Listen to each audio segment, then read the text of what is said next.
Монако.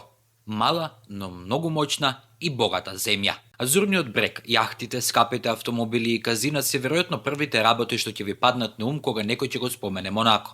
Но еве уште неколку факти.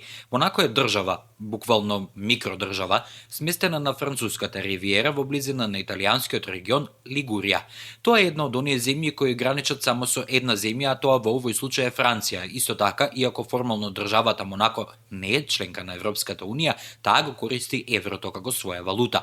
Монако е управувано од кнежевство, а во моментот предводено од Алберт II, од династијата Грималди и на кусин на позната актерка, а подоцна и принцеза Грейс Кели. За среќа, Алберт има и наследници, па за Грималди нема зима. Според површината, Монако е втора најмала земја во светот и од неа помала е само Ватикан. Толку е мала што практично може да се препешачи, но кога станува збор за густината на населението, земјата може да се пофали со прво место.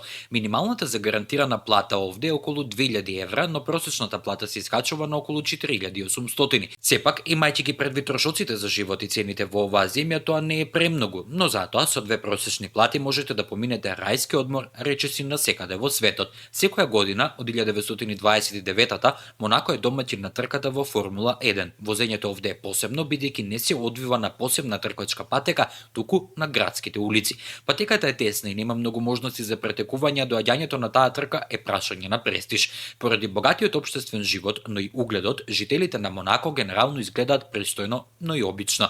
Монако е прилично безбедна земја, а и многу граѓани воопшто не ги заклучуваат ни вратите од автомобилите. Причината за тоа се пред се релативно големиот број полицајци, но и значителниот број безбедносни камери.